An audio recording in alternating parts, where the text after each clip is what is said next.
All right, I'll call to order the regular meeting of the Chisholm City Council for March 10th, 2021. Good evening, everyone. Start out with a roll call, Margaret. Councillor Halverson.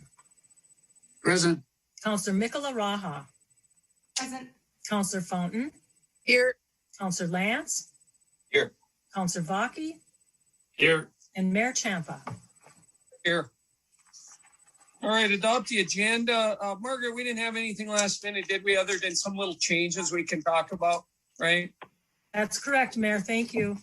And then council, the very last item is interview schedule with city clerk, treasurer, administrator. I'd like to just expand on that a little bit. We did, when Liza met with us, she thought we should discuss how we actually interview. I think if we, unless it's really late, I'd like to discuss that. We probably have another time to do it, and that would be when we actually look at the candidates that they bring forward to us. But maybe just touch on that today. But that pretty much falls under that same thing. So entertain a motion to accept the agenda as presented, I think would be fine. I'll make that motion. Okay, thank you, Cheyenne. Respect for that. Once again, what's that?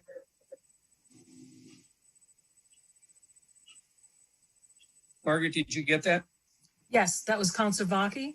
Okay, thank you, Travis. Margaret, take a roll call vote, please. Councillor Halverson. Aye. Councillor Mikola Raha. Aye. Councillor Fountain.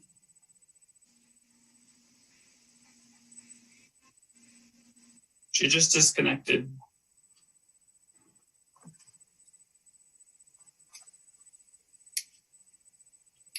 Councillor Lance.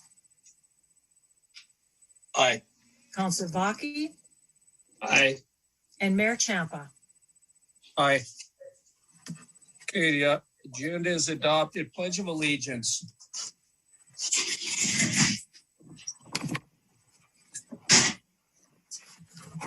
I pledge allegiance to the flag of the United States of America and to the republic for which it stands, one nation, under God, indivisible, with liberty and justice for all.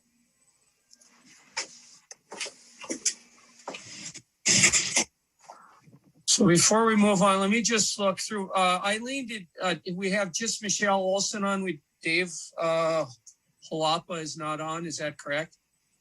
That is correct. Okay. Council, if he shows up, with this Zoom and stuff, if he shows up during the reporting session before we're done, we'll let him speak, just to be fair, since he did sign up. So we'll just get right to Michelle Olson. Good evening, Michelle. Hello. I wrote something up. And I just figured that you guys would want to hear it. Members of the City Council, I am speaking today in regards to the revision of the nuisance ordinance. I was recently made aware that the revision states for any 5 or more roadworthy vehicles, trailers, ATVs, and RVs on one's property would warrant need for a permit. While this permit may be a free permit right now, I foresee a future cost. It's no secret that the Iron Range is known for its wilderness, ATV trails, and lakes. Most folks up here own an ATV of some sort, if not multiple, to enjoy the trails with their friends and families. Many own RVs to spend time together while they enjoy our natural resources. The only spot for some may have to park their extracurricular vehicles is in their yards. Some in this town don't even own garages to park their vehicles in. With the pandemic striking, many families have had to move in together, which leads to more vehicles per household. Some may have children that have their own cars or are just learning to drive. Also, we are a mining community and many work construction jobs. These folks may own a separate vehicle to drive to work. I know at least one independent contractor here in town. He uses his yard to park all of his equipment and all of his employees' vehicles. I'm concerned about the vehicles being parked on city streets, further congesting the roads, making it more difficult for emergency vehicles to get through. Yes, there is calendar parking. I'm sure you may have noticed many do not follow that law. The way this revision was brought about without the public knowledge is disrespectful to the residents of Chisholm. I know of at least one council member, Mr. Lance, and one former council member, Mr. Varda, that disagree with this ordinance, along with many Chisholm residents.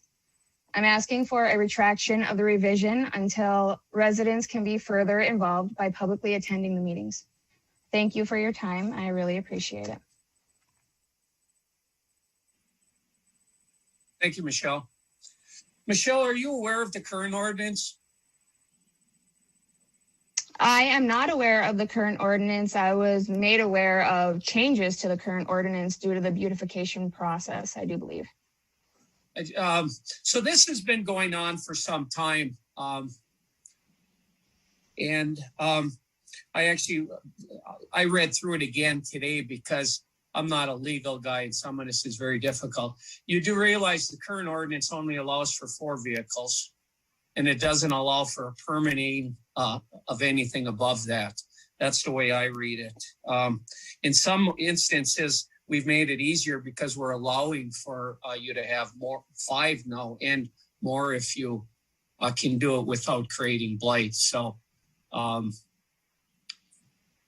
that's all I have to say about it. And I think it's more enforceable the way it is. I believe that it wasn't enforceable but it's, a vehicle is anything that holds a license plate basically, or it's required to have a license plate. But it was 4, and now it's 5, and now we're requiring a permitting process so that you can ask for more for hardship. So in some respects, it actually got better. Mr. Champa, the permit, as I believe, is going to be free for now. Is that correct? Yeah, this council believes it should be free forever, but yes. Is there a possible chance that it could cost money down the road? There's a possibility of anything, yes. Okay. And the reason I say that is, some of us won't be here in 2 years, and some may not be here in 4 years, and you might be on the council by then and think it should neither. But yeah, I don't know. Like I said, I'm not a legal guy. I read through it again today. We have both of them in front of us. And the reason it came up is to try to clean it up because the chief of police thought it wasn't enforceable. And once we made it enforceable, we actually increased from 4 to 5. And we made a permitting if there's some hardship, like you mentioned. Somebody could have 4 children that all drive, and that makes it a big problem. And some trailers. So I'm very worried about the emergency vehicles being able to travel down the road. And if there is spiteful neighbors that are going to park their vehicles on the streets, they might not follow the calendar parking. And I don't understand how we are going to get through if they're being spiteful towards one another. I hear you. Well, we certainly appreciate you coming down and expressing your feelings. Thank you. So, thank you. And we will be taking it up later tonight. All right, guys, we'll move on to our reports. Council reports. Let's start with Adam tonight. Good evening, Adam. Good evening. Thank you, Michelle, for coming on and sharing your concerns. I'll voice later, but the only thing I have to report, 2 things actually. So we met on Monday with the 5 Bugles over the Public Safety Building, and hopefully at our next council meeting, we'll have a nice, clean, revised plan for the council to meander and hopefully start moving forward with that. Also, last week we had a working session regarding the upcoming contract with our long year ambulance service in town. As everybody else knows, that that's coming up December 21st. So I wanted to initiate the conversation of how to proceed with that and what benefits we might have if the city were to operate it. So I shared a lot of information I gathered from our surrounding communities. And hopefully that just starts the conversations one way or the other for us to view all our options. I also have been in contact with an independent firm to give us a proposal on a financial analysis and a feasibility study, and what basically a lot of the information that I already gathered, but on a more professional level.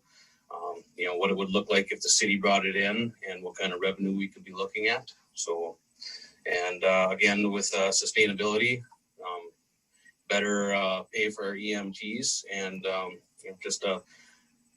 extending the quality of service and the sustainability of the program. I believe we need to update that. So, yeah, looking forward to those upcoming events. So, thank you. Thank you, Adam. Cheyenne, report tonight. Good evening. Good evening. No report. Thank you. Travis, report tonight. Good evening. Good evening. Hello, everybody. Hopefully your pencils are sharpened. I got a few things for you here. Okay, I had a chamber board meeting this morning. Couple highlights from that. The Redhead Grand Opening, hard opening, however you want to say it, is June 25th and 26th. Stephanie is highly involved in that. So the chamber is also involved in that and hoping for some downtown events. And then the last thing for the chamber is that they are planning to have a full raffle in May. So if you can, I believe the application should come to the council at our next meeting on the 24th for that. But just a heads up on that. I also had a community foundation meeting today, and I have two things from there. The grant cycle deadline is March 31st. Usually the city does apply for a few things in that grant cycle. So just a heads up that deadline is coming up quickly. The community foundation is also going to host their golf scramble this year. And that is going to be on Monday, June 26th. So mark your calendars for that, or excuse me, July, not June. As far as Kiwanis goes, just a reminder to junior girls that the deadline to register for Miss Chisholm is Friday, March 19th. And the pageant is scheduled for Friday, May 21st at the Discovery Center in the outdoor amphitheater. And then the last thing I wanted to note was just the fact that the American Rescue Plan passed the House today. And one thing that I really thought was interesting is one of the flexibilities that we can use money that we get from that is lost revenue. So just keep that in the back of your mind, Eileen, because that's a new added expense that we can use that money for. That's all I got. Thank you, Travis. April, report tonight. Good evening. Good evening, Mr. Mayor. I'm sorry about that. I was having some connection issues. I just got a couple things. We all attended on February 3rd, the working session via Zoom, and I think that went pretty well. February 9th, I attended a library board meeting. So that was last night. It went awesome. And our new library board member, John Pulsich, attended. So that was really, really awesome. He's a good guy. Thank you.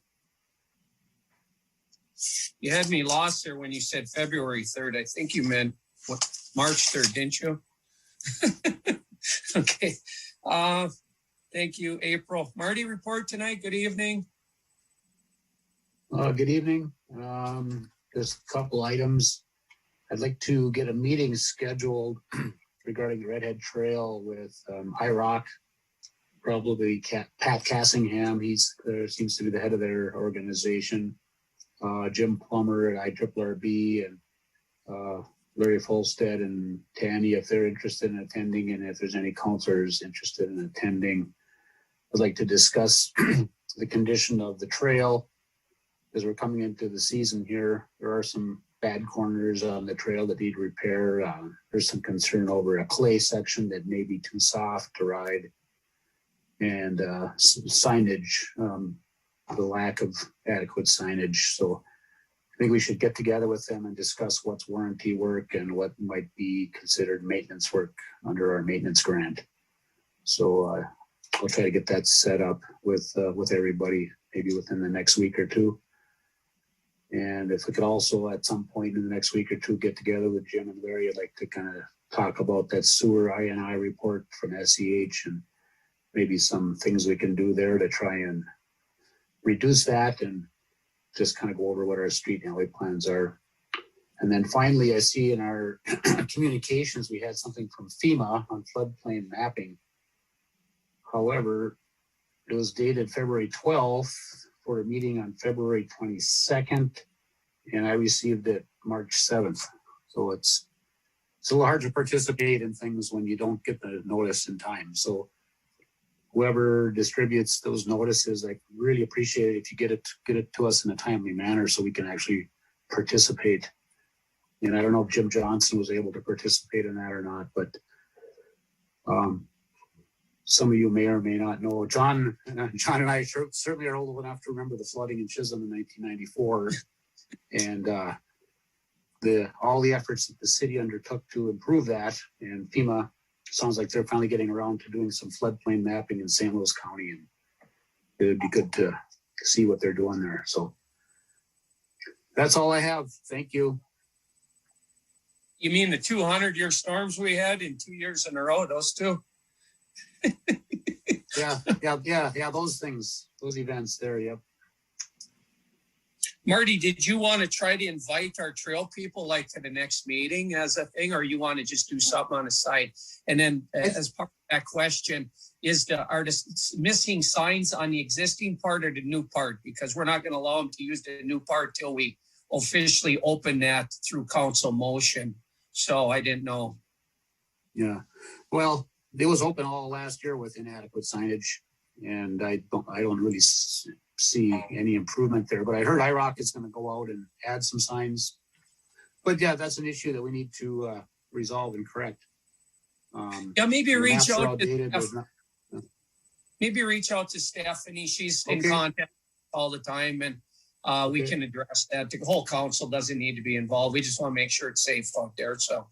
Right. Yep. I want to make sure council's aware of everything. And yeah, I think we should get together offline with them and discuss the issues. And then once they're identified, then come back to council with any action that we would need to take. Thank you, Marty. All right. Thank you. All right. Let's see. Just a couple of things myself. Sled to City, I think that happened since our last meeting, right? Great success. I don't know if that was after our last meeting, but fun again. We had a communication from the Census Bureau. Our area did like the best in the country for percentage of people that were reached out to. So that's nice to see. We certainly need the population, so hopefully our numbers come back real good. Looks like we did a good job reaching out to everybody. Arena, I don't know how many of you have heard this. We started having some big problems up at the arena as far as leaking fluid, trying to keep the plant running. Ed Chamernick, who's running the arena for us, brought in a company to start trying to find a leak because they couldn't keep the ice in the place unless they fix it. The ice is out right now, and the plant is pressurized at the pressure that they need to run it at. They're going to do it that way till tomorrow. Hopefully it holds pressure. If it does, Ed's going to put the ice back in the next day or two. So hiccup in the road, they did find it. They found a pretty substantial leak. We've known that thing has been an issue forever. We're going to have to address it at some point, but it's good that they were able to it appears they got it back online and it's holding pressure, so that's a good thing. And then the last item I have, you may have read it in the Chisholm Tribune Press, our operator, Kenny Winkler, out at the Central Sanitary Sewer District, was named Operator of the Year, which is a pretty big award when you consider how many wastewater treatment plants there are around the state. So good for them. It says a lot for that plant out there as well. So congratulations to him. So unless anybody has anything else that they thought about while we were giving our reports, we'll move on. Hey, Mr. Mayor, just a quick thank you to Katie and the library. They were a big part of Sled to City and the giving out books to kids. I saw a lot of kids reading their book by the bonfires and that. So really, really great job and great addition to Sled to City. So thank you, Katie. Yeah, that was awesome. Thanks. And just a little bit off that. So we gave away 300 cookies in 6 hours. So that gives you a little bit of an idea of how many people showed up to that event. So very successful. Thanks. And the verdict is chocolate chip is the most popular one. That is what we learned. We'll know for next year. All right. Thank you, everyone. We'll move on. All right. Building official Mandy, do you have a report tonight? No formal report tonight. Thank you. Council, anything from Andy? Thank you. Economic development. Stephanie, report tonight? Hi, Mr. Mayor. Yes, I have a couple of things. We had an EDA meeting last week, so just a couple updates from that. The EDA board did approve to extend Gary Shoquest's contract for assistance with Redhead, both on business side and then also at the trail. We are also looking at applying to the CDBG grant for potential business assistance for our local businesses. That's all I have. Thank you, Stephanie. Council, anything on that? Or questions for Stephanie? Jim? Thank you, Mayor, members of the council. Just a couple things. In follow-up to the Zoom meeting on the public safety building on Monday afternoon, on February 23rd, Larry and I had put together some recommendations on items where we think we can save costs on the site development for that. I think the mayor would like to discuss those when we get to the next council meeting and Wendell comes back with their building design cost estimates and so forth. So I'm just encouraging you. I had placed them in your mailboxes. I don't know if you've received them yet, but if so, please review those if you've got other ideas, but be ready to discuss them. I think in 2 weeks is what the mayor was recommending. Second item is on our alley reclamation project. Larry and I are just getting going on that, trying to get the plans and specs put together so we can get that out to bid so we can reclaim or rototill a lot of our old, badly deteriorated alleys around town this summer. And then the third item is with regards to our street mill and overlay project that Travis was asking about at the last meeting. Between Travis, Larry, and I, we've identified the streets and avenues, about 40 blocks that we think are the priorities. I've gone through and researched to see where we have sanitary sewer lines crossing or running along those streets. So the public works crews, as soon as weather permits, will be inspecting those lines to make sure that we don't have major repairs to do that we wouldn't find out about until after the mill and overlay and kind of ruin a brand new job. So they'll be televising those as soon as possible, and as soon as we can finalize that list of good eligible streets that don't need to be have the utilities repaired, we'll move forward with that project.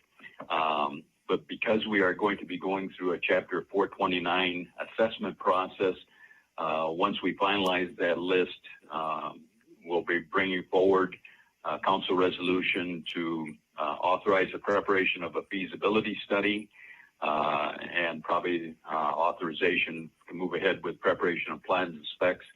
Within 2 to 4 weeks thereafter, we'll come back with approval of that feasibility study and set a public hearing, which is basically about a month later from that.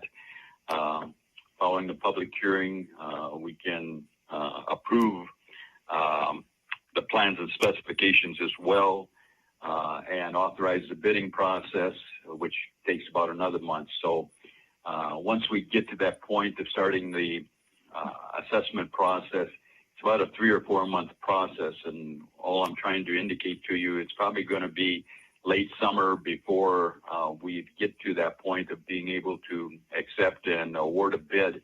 What Larry and I are thinking and discussing is getting a bid out as soon as we can, and then allowing the contractor to either work on it this fall and or next spring with completion date, let's say by July 1 of next year, just in order that we can get the best possible cost. Because typically if we get into late summer, early falls, those bituminous contractors have a complete schedule, and the prices get quite high. So just kind of an update on that proposed schedule and where we're at in that process. And Marty, I only found out about that FEMA meeting when I read the council packet today as well, and saw that it was held a month ago. So we'll try and follow up though and try and get involved in the process. Thank you. Thank you, Jim. Council questions for Jim? Hey, Jim, Yes, sir. could you get a map to Marty and Cheyenne? I don't know if they got one with the proposed mill and overlay roads that we're talking about. Sure. Be happy to. I've got copies already made. I'll just put that in there about this as well. Anyone else in this one? Thank you, Jim. Are you talking welcome. about, yeah, kind of had how likely they are to be possible? That the one, they were different color? Yes, and then with those that we had prioritized, I put a kind of a black circle around them as to accomplish the 40 blocks, and that's marked right. And there's a legend that goes right along with it. Thank you. All right, thank you, Jim, and thank you, Stephanie. We kind of cut you off there. Public Works, Larry, report tonight. Good evening. Evening, everybody. A few things. I got one thing in the council packet. We were out chipping and cutting trees, and now with the snow tonight, we readied all the equipment again and put the V-plows back on, so the buckets and those types of things, and fueled everything up, topped everything off, greased, we're ready to go we'll be out starting at 3 in the morning. We're still watching the weather. It says it's 100% chance of snow right now on my phone, and there's no snow yet, so we'll see how it goes, but better than no rain. I mean, no snow is better than rain, so, and Jim has some traveling to do home yet tonight, so I hope it holds up for him to get home. So 5 to 8 inches coming yet tonight, we're talking. And sled to city was huge. Even the employees, we like doing that stuff as long as time permits, and it's something different. It's not the same old. So, and we enjoy the screaming kids with the smiles and all that as well. So, I've been working on just so it keeps getting talked about. And in the next council meeting, I hope to present the COVID plan for the senior center. They reached out to me after the last council meeting, and I submitted a draft to Administrator Zah there for her review, so we can get that on next council agenda. And I am transitioning. Thanks, Margaret, always for the heads up and sometimes to several heads up. We'll start to work on the casual labor and the janitor position to get that posted and filled. In that note, we have a new employee starting on Monday, so much anticipated. And I'm working on the flag quote, and I did touch on this briefly before, but I want to say it again, that some of these manufacturers, and if you think of flags and fabric and sewing, you think of transitioning. If you could think of transitioning to something more profitable, well, that would have been masks and those types of things and protective equipment and such. So the prices are considerably higher than last year. Just want to give a heads up. I'm still waiting for those quotes to come in. It's usually a higher dollar mark anyway. That always goes to council, but just if there's might help if there's any surprise. That's really what I have on my list. We did some catch basins as well. Water and sewer department's been busy. And the big news really is the snow tonight. So with that, questions, comments, always welcome. Council, anything for Larry? Thank you, Larry. I don't see anybody from the fire department on tonight. Anybody? Mr. Mayor, if I may. Oh, go ahead, Adam. Yeah, so Chris wasn't on, I guess, in my report. I forgot to mention. I forgot Chris has working a double, so Chief Masusi isn't going to make it. But I just want to share that all 4 of our applicants did pass their background checks. We are waiting for one of them to switch a license, move here from South Carolina. So we're waiting for that to go through, and I believe we're just waiting for them to get in for their physicals. Chief Manner, if I'm wrong on that, just go ahead and correct me. But I thought everybody came back clear, and we're in the next step. But so we're excited to hopefully move on with some new hires. Good news. That's good news. Thank you, Adam. Library, Katie, good evening. Good evening, everyone. Well, library staff is currently thinking about the summer reading program and what that might look like this year. There's been just some discussions about possibly story times down at Kiwanis Park outside when weather permits, and maybe more of like a passive programming style. So we're kind of in the process of figuring out what that might look like. Other than that, I'm currently working on the annual report that needs to be submitted to the state before April 1st. And just kind of in the season of reporting and grant writing. That's about it. Thank you, Katie. Council, anything on that? Thank you. Police Chief Vern, report tonight. Just a quick update, Mr. Mayor, on IRN. For you guys that don't know who IRN is, that's Dwayne. When you hear us talk about Dwayne, he's been in the city here for quite a few months, putting everything together, our phone system and surveillance cameras. The IP office system is the phone system. He was waiting on porting from the state. He's got all that done. It's come in.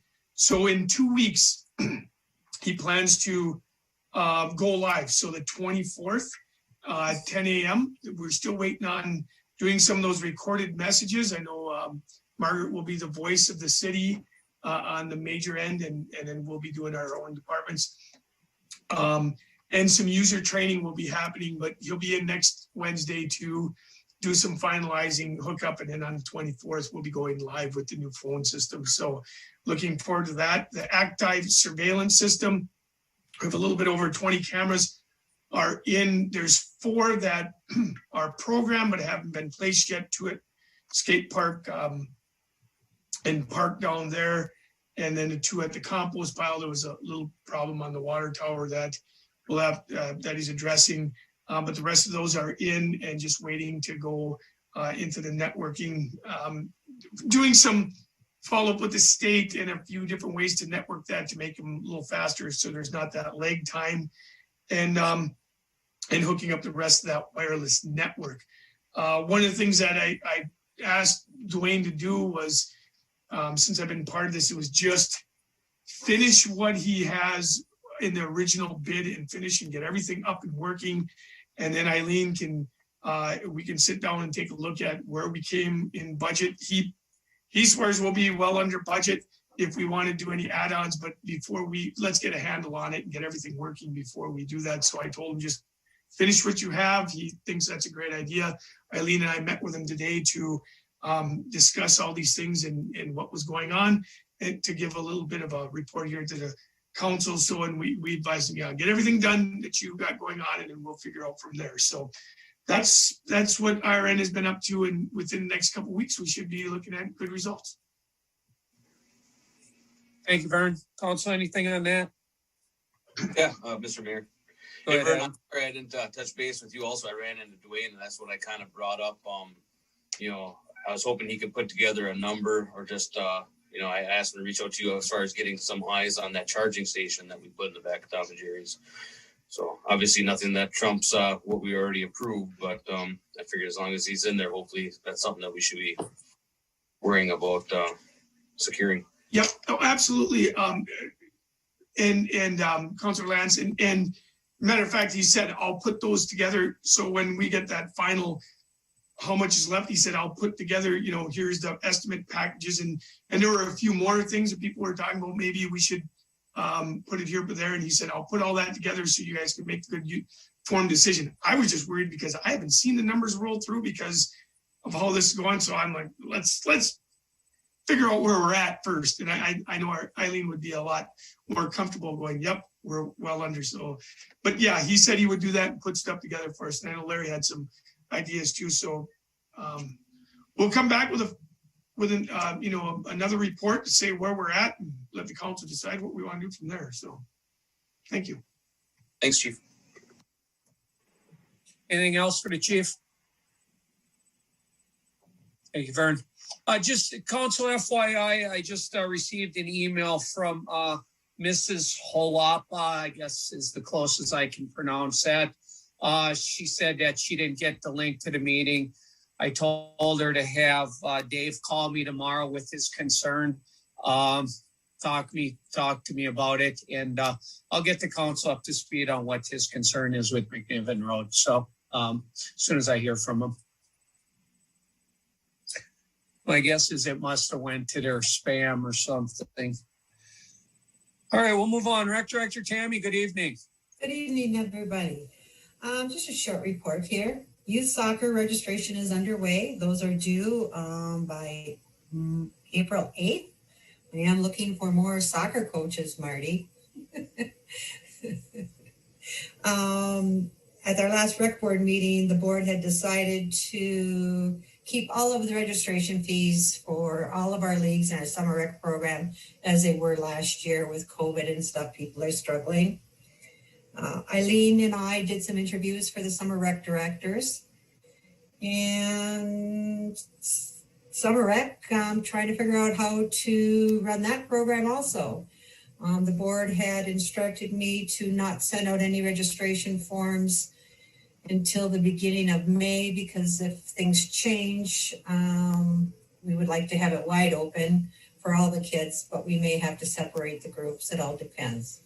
And on staffing. In all honesty, I don't get a lot of applicants.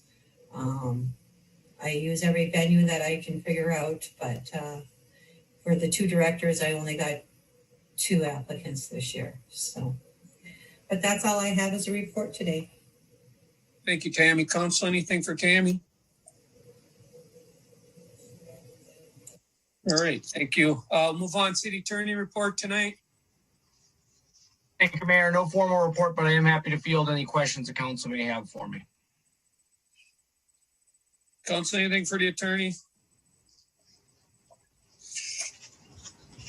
I have all kinds, but it has to do with downstairs at City Hall. We'll take that up when we talk about that item. Thank you, Brian. City Clerk, Treasurer, Administrator Eileen, good evening. Report tonight. Good evening, Mayor Champa, council members. So nice to see everyone. I just wanted to mention a few things. As you can see on the agenda, I don't have anything to present, which I'm thankful for. I appreciate Mayor Champa's and Margaret's facilitation of my transition into this role. So I appreciate that, but they will be forthcoming in future council meetings. It was a pleasure to be on the telephone with Vern and Dwayne to get an update on the cameras, telephone, and network project status. It helps you to develop some professional skills when you deal with Dwayne. He's very knowledgeable and focused, so it helps you to learn how to manage a conversation with someone with that caliber. I'm also working on putting together where we stand from a financial perspective. on this cameras, telephone, and network project, so I can present that to council. I also had a telephone conversation with Bill. Bill had left me a stack of documentation, and we went through every piece of information. So I am up to speed on all the projects that he has given to me to continue. So I'm looking forward to addressing those and sharing them with you in a future meeting. I also really appreciate being part of the public safety building concept reviews. It's just a wonderful opportunity to see where the city is headed, and I'm really excited for the police department and the fire departments and the path that they're on and the service that we're going to be able to provide to this community. So it's really awesome to be part of that. Also, in this week's department staff meeting, I shared this with the mayor. He was in attendance, as well as the department staff heads, that just the capacity that I'm serving in it and my approach to it. It's really about me serving in a temporary role. Obviously, the interim title, but I'm really going to do my best, and I am. I'm managing my workload as well as the deputy clerk responsibilities to the best of my abilities. And like I said in the meeting, compartmentalizing my work in academia afterwards. So, but I do have this great sense of teamwork and support from everyone here. So I can't say that enough. I just feel totally uplifted and yay on everyone's shoulders. So thank you very much. That's all I have. Thank you, Eileen. Council, anything on what Eileen said or questions for her at this point?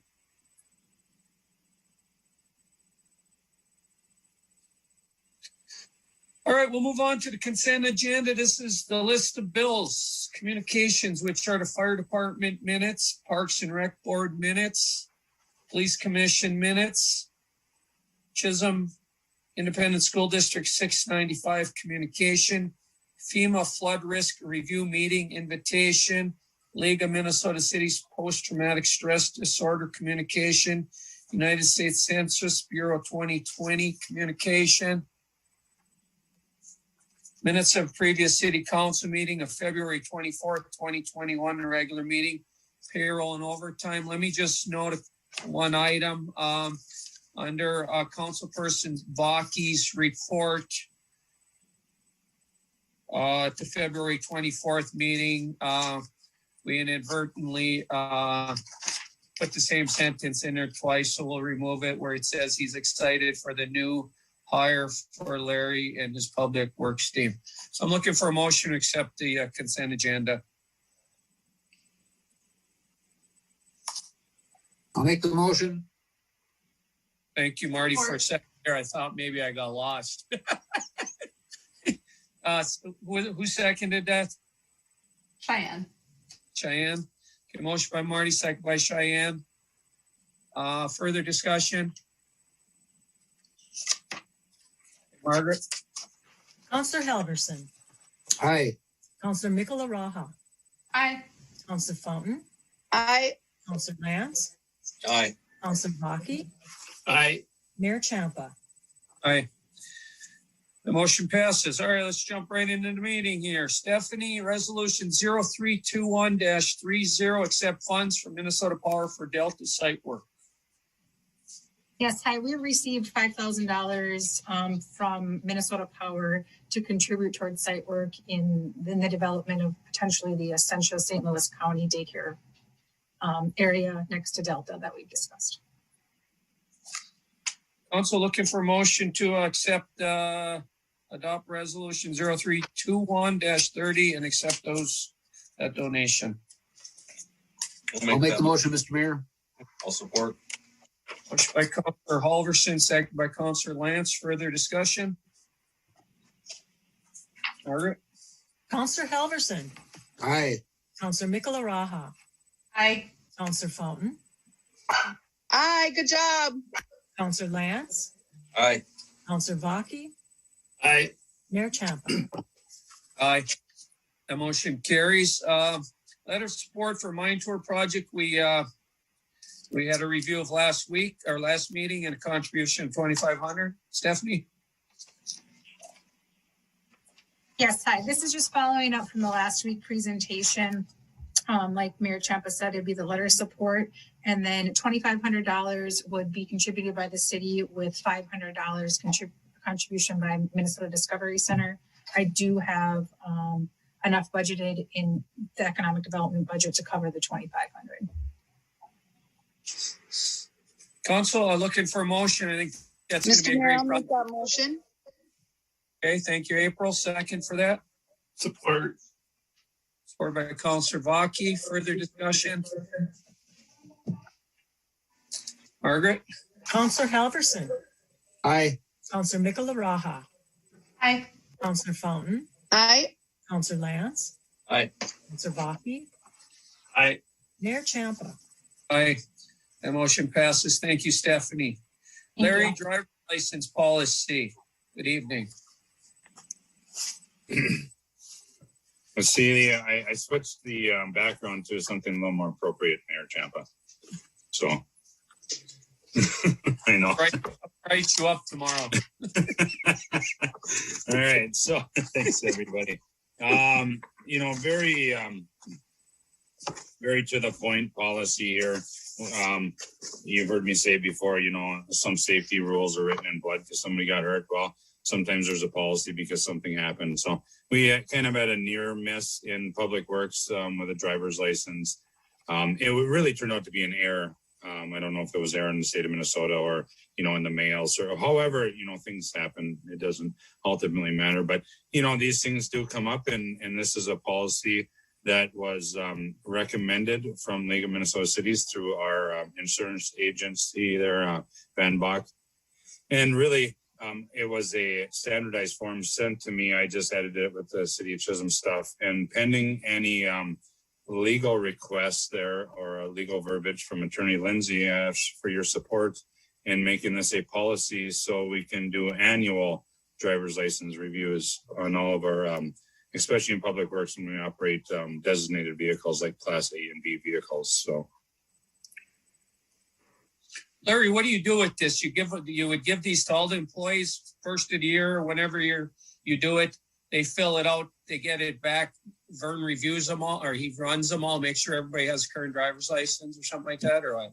That was my initial thought, Mayor, exactly. And then Chief Menor there led me onto a website that I'm able to do it myself. So I just need their permission, really, which grants me their actual license, driver's license number, and then I'm able to do it myself. And I checked my own and my kids just to kind of play around in the system, and it was very detailed and appeared accurate with all your endorsements. Say if you have you did a gun safety or snowmobile safety class when you were even younger. So it was pretty cool.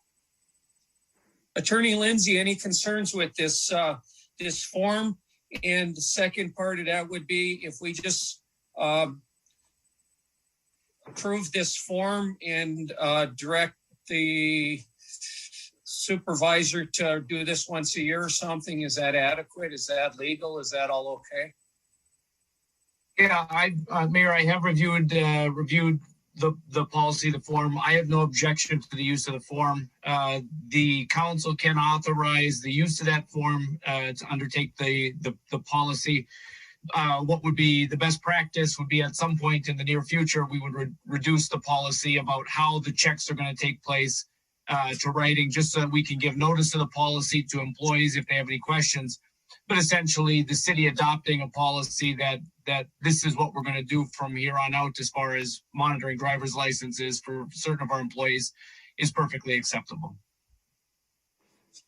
So we would accept this form, but we should create a little policy to go along with it. Is that what I heard? Yeah, I think we should just have it written down that, that if you fall into a certain classification, your license is going to be checked once a year, just so you can give those employees that would fall under that purview the notice. But if we approve the form, we can get going on it right away, and we'll just formalize it as we move forward. Okay. Council, I'd be looking for a motion and to approve the form we'll use and direct Larry and city attorney to create a policy that would go along with this form. Mayor, if I could add to that, maybe we could include Chief Manor for say he has a lot of employees that drive if those employees automatically get included. Some of our contract employees, the recommendation that came from the insurance company says, it's our duty or it's our responsibility as a city when people drive for us to conduct any business for us that they have a driver's license or however that verbiage is. So maybe just Vern would have some insight on that as well. Besides the Class B vehicles, like everyone in Public Works is required to have a Class B or A license. So that's like a given. You got to have that. So I don't know where the policy starts and stops. So more the merrier there if it's Vern and Brian, whoever, or maybe it's just Brian's recommendation after he reviews the documents with the insurance company. However, I just don't want to leave anything out there. Mr. Mayor, I believe the league years ago, I know the league years ago recommended that, all city employees are checked once a year as well as firemen, anybody driving to, and the BCA sets up that website that I directed Larry to that employers can check whether their employees are valid. So it doesn't have to be just the police officers doing it. It's real easy to do, like Larry referenced. But the policy, and we should have had one for a long time on the recommendation of the league, was to check employees, including fire department, public works, police once a year. So. Attorney Lindsay, can you work with Chief Manor, Larry, whoever else we need with city staff here to create a policy? And maybe we'll just pass over this tonight and move it to the next agenda. I mean, there's no sense approving this form if we're going to put it together with policy. I think we should do it all as one package. Absolutely. Council, are you okay with that? We'll just move this to the next agenda. We'll bring it back with a policy. Sure. All right. Let's just move. We might as well make it one package. We'll approve it all at once. Thank you, Larry. Tammy, resolution number 0321-31, accept donations from Town of Balkan for our summer rec program. Yep, I had written a letter a couple months ago and we received a check for $1,000 from Balkan. We did this last year too, but we did return those funds last year because we did not run the program due to COVID. But yes, I'm looking for support on this. Okay, Council, looking for a motion to adopt resolution 0321-31 to accept that donation. I'll make the motion. Okay, Marty, second for that. Support. Is that Cheyenne? Yeah. Further discussion? I don't recognize everybody's voices yet. Margaret? Counselor Helverson. Aye. Counselor Mikala-Raha. Aye. Counselor Fountain. Aye. Counselor Lance. Aye. Counselor Baki. Aye. Mayor Champa. Aye. Okay, the motion passes. Job description for summer rec aides, page 30, Council. Tammy? Yep, I'm looking for support on this. I did do a 25-cent increase on the wage. It's not much, but it's a little thank you for some of them that may be coming back. So you're looking at first to approve the job description, and we'll move on to allowing you to hire up to 10. So Council would be looking for a motion to accept the job description as presented by Tammy first. I'll make the motion. Okay, motion by Travis, second for that. Support. Support by Adam, I believe. Yes, sir. Further discussion? Margaret? Counselor Helverson. Aye. Counselor Mikala-Raha.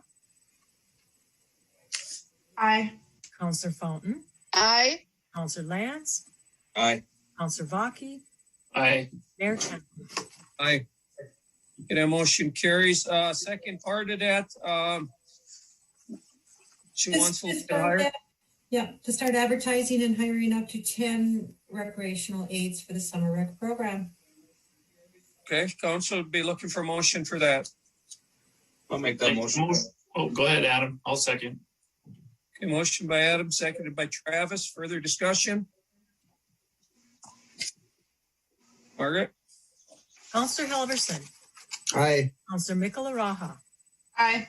Counselor Fountain, Aye. Counselor Lance, Aye. Counselor Vaki, Aye. Mayor Champa. Aye. Okay, that motion carries. Thank you, Tammy. Brian, I don't know. I haven't had a chance to have a discussion with you even about this. Are we prepared to talk about this? I know you had some computer issues or something. You're trying to figure out when you can try to get this ready. So are we ready to talk about this first? Yeah, the extension, Mayor? Yes. Yeah, I'm ready. So Brian, I want to start out. I want to vent a little bit before we start, okay? Because maybe the council doesn't know about any of this, and I didn't know about any of it either. So, and I'm not trying to kill this because, I mean, my goal is to get Ironbound Studios out of that lower level at this point. That's it. But one concern I have is I thought the original agreement, we were going to get all our keys back. And that's not, we didn't get all our keys back. Or we gave one back to them because I know that their staff is going in there through the north doors and they have a key. So I'm not sure I want to take it back because I want to make sure they can get out of here. But that's that. And then the other part is, you know, we gave them 60 days. I think the 60 days expired, what, within a few days here or what? Or is tomorrow, I believe. Tomorrow. Well, if the council went down there, they would probably go, wow. That's what they would say, wow, because that's what I said. I said, wow. If we allow them to proceed at the speed they're going right now, it'll take 2 years to get out of there. Okay, so I'm just going to say that. I'm not trying to kill this. I'm not against this extra 3 months, but they need to know that if the council goes along with this on June 1 or whenever the end of it is, we're putting a lock on the door. There is no extension, and whatever's in there is ours because they're not going to string this along. If the council goes along with this, it's over after that. So we're not going to string this along for 6 months. And I know Steve's down there working his butt off, but it's like a 6-man crew for the next 3 months in order to get this out of there. It's unbelievable how much stuff they have. So I'll let you, I'll give it back to you now because you've talked to Jerry, you know, yourself, and kind of informed what he's hoping to do. Sure. So I'm simply passing along the message. So I have been in contact with Mr. Sepla, and what he's indicated to me is that based on some timing issues of getting into a new space in New Jersey, I believe it was, they've requested that the drop dead or that abandonment date be set out until June 30th, till the end of June. So essentially, anything that continues to exist at the property after at July 1 or beyond would become the city's property. He's indicated to me that they have been sending crews down there to work to clean some of that stuff out. He's indicated that they've taken a rollout or two of trash away, and I know that had been one of Mr. Folstad's concerns, is that when they leave there, we may be stuck with a bunch of stuff that we've got to dispose of. And the other incentive that Mr. Sepla has offered to try to entice the council to agree to his terms are that as a contingency to the extension, he would put $1,000 upfront paid into the city as a consideration, I guess, for that extension. So as far as the form of what it would look like, it would come as an amendment to the original agreement. So we wouldn't give up any dates as far as timing. We wouldn't be creating new tenancies. It would simply be an amendment to paragraph 1 that extends the abandonment date from 60 days to June 30th. And with that, I'll entertain any questions that the council may have. Council thoughts, questions for Brian? Mayor Champa, can I just speak quickly to the point that you made, Brian made about my concerns?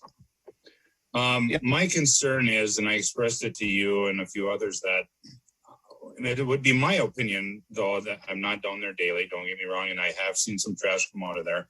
And it was brought to my attention that really they're grabbing the cream of the crop, and whatever's left after June 30th is essentially could be garbage. And then it's whose responsibility? It's Larry and Public Works responsibility to clean it up. It's not like we're hiring a contracting crew to come in and hire this up. It's going to be all city employees on hand. It's going to be garbage trucks lined up. And can we do like weekly checkups or something? Or, you know, I don't know what it is. I don't have that legal mind to like put your thumb on them to make sure they're supposed to be doing what they're doing, or can you even? I don't know. But it's a large concern of mine that when they walk away, every quarter in nickel, dime, and penny is going to be picked up, and it'll be just the trash that's left, and then it's our problem, and that's it. So I just wanted to say that and put a little reference to it from my end. Thank you. This is Jim, Mayor. Could I offer a comment regarding that concern? A question towards Larry and Brian. Would it be appropriate to have them make a down payment of, let's say, $10,000, and they get, if everything's cleaned up and gone by June 30th, you only retain $1,000. We give them a refund of $9,000 or something of that nature. Thank you.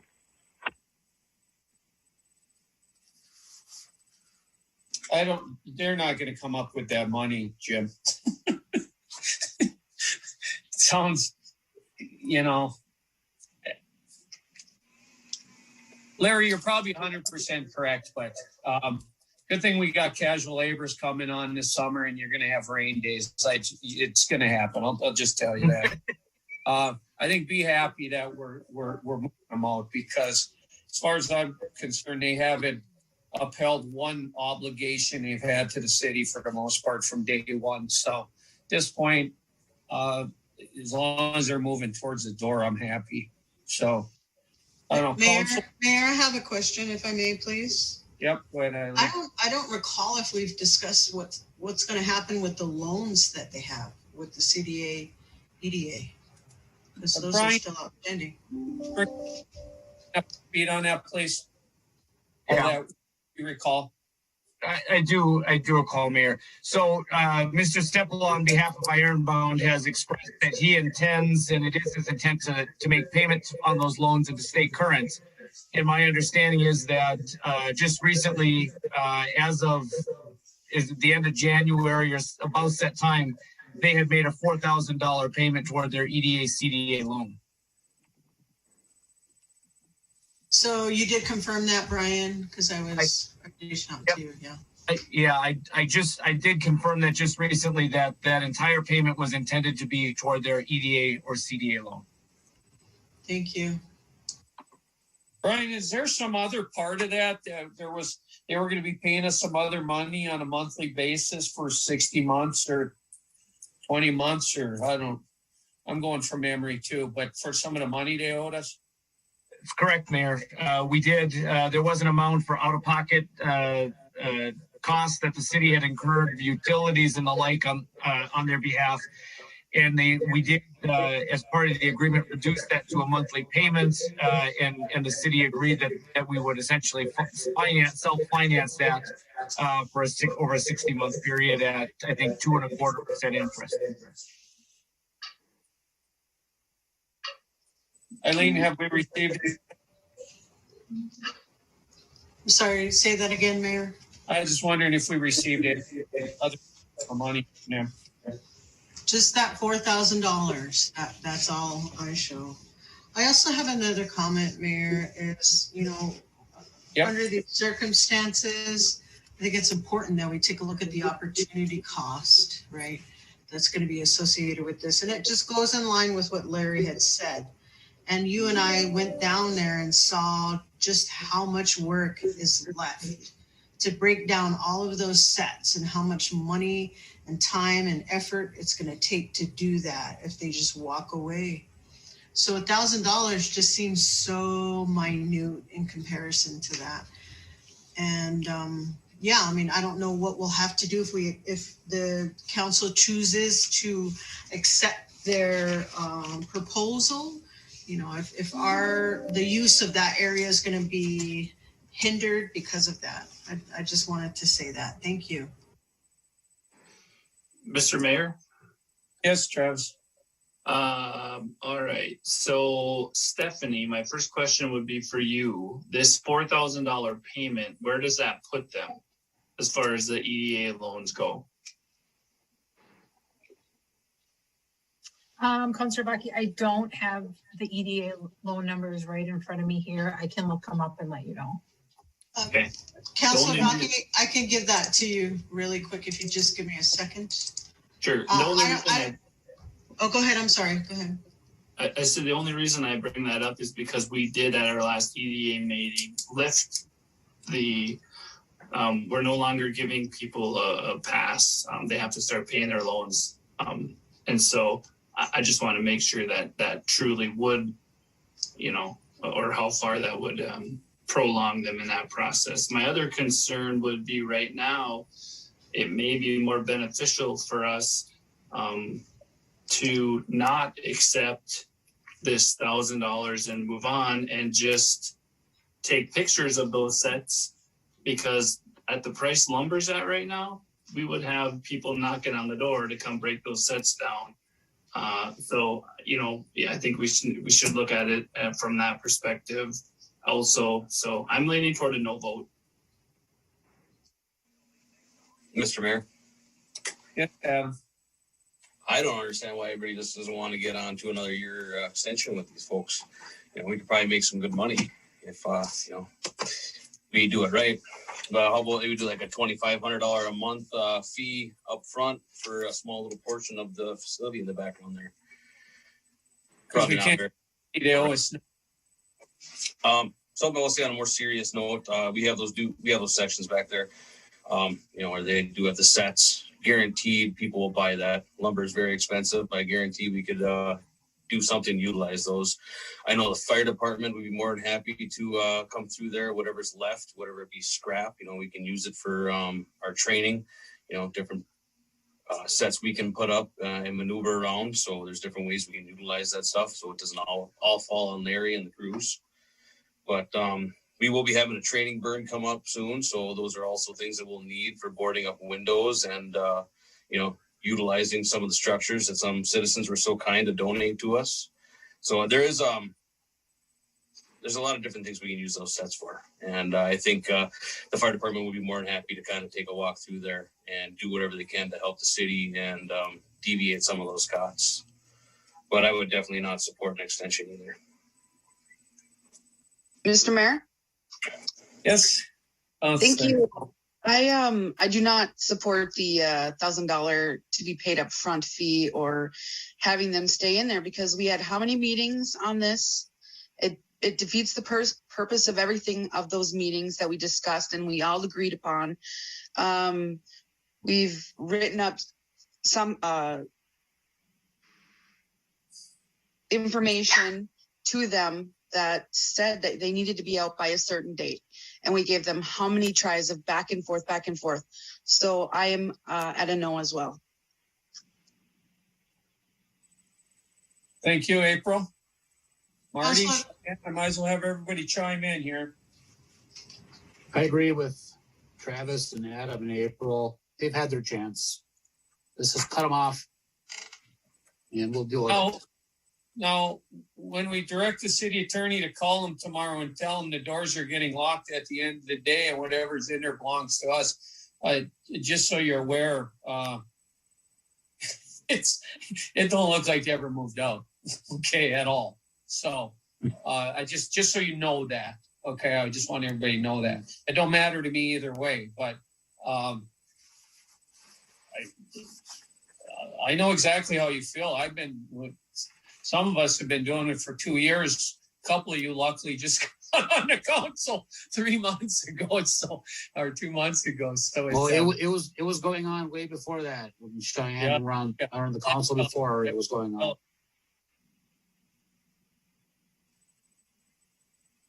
Mr. Mayor? Yes, Cheyenne.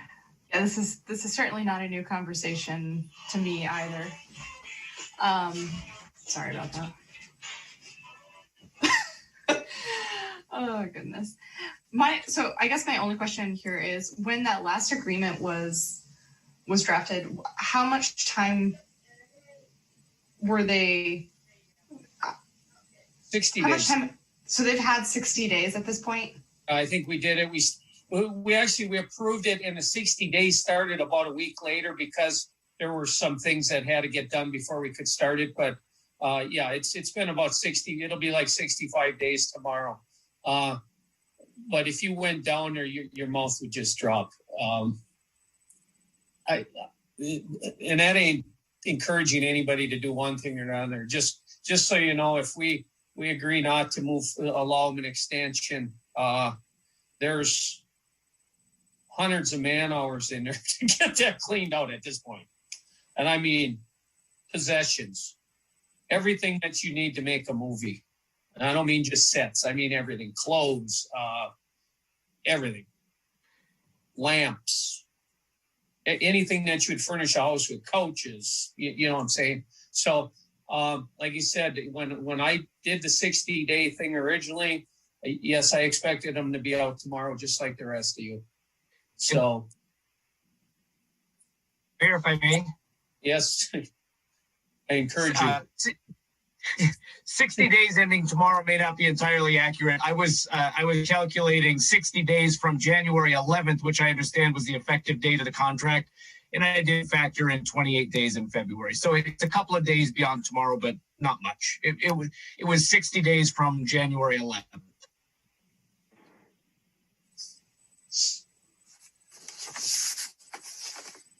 Council, motion to direct attorney, tell them anything that's not auditor in a week is going to be our possession, and let's just finish this. Give them we won't split hairs here.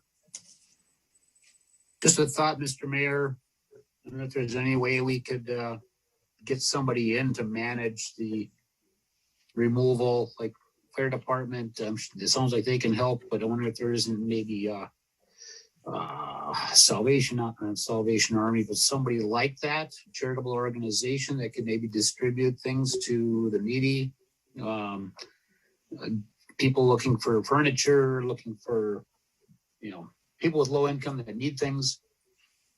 Open it up to that, or I don't know.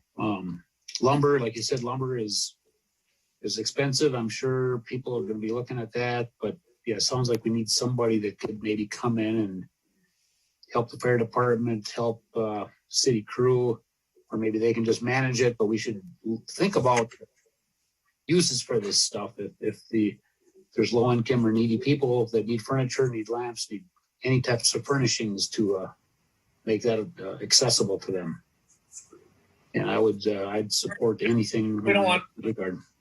We don't want to put the cart before the horse here. I mean, if Attorney Lindsay calls them up tomorrow and says, by the end of the week, you have to have your stuff audited there, we're locking it up and you're not going to be allowed in, and we own everything that's left per the contract. The first thing we're going to have is a lawsuit, and we have to go win that before we're done. We have to stand behind that contract, obviously. That's going to happen because there's $100,000 worth of stuff in there, probably. I would say that's a small number. It might be a lot more than that. There's, what wood costs nowadays, but that's all good information. So, Council, if you... What is the exact date that the contract ends? Brian's thinking within a few days from now. Mr. Mayor? Yes. I did a quick check. 60 days from January 11th is March 12th. So it's Friday. Okay. Yeah, and Mayor Champa, I just wanted to add as well, if we take ownership of these items, they're considered assets. So we would need to take a look at it from an audit and accounting perspective as well and record it accordingly. And then Councilor Baki, the balance owed after the application of the $4,000 payment, is $88,451.82. Thank you. I think he was more looking, I won't speak for him, but I think he was more looking for how if they're up to like current on that loan with that payment since they started the people are now have to pay again. Yeah, that's what I was looking for. Steph can get me that because we could put in a grace period, of a 6 months grace period where people did not have to make a payment during that time period, right? But if their previous payment wasn't caught up to that point, now this $4,000 starts to cover you get where I'm going. So that's what I was looking for. Yep.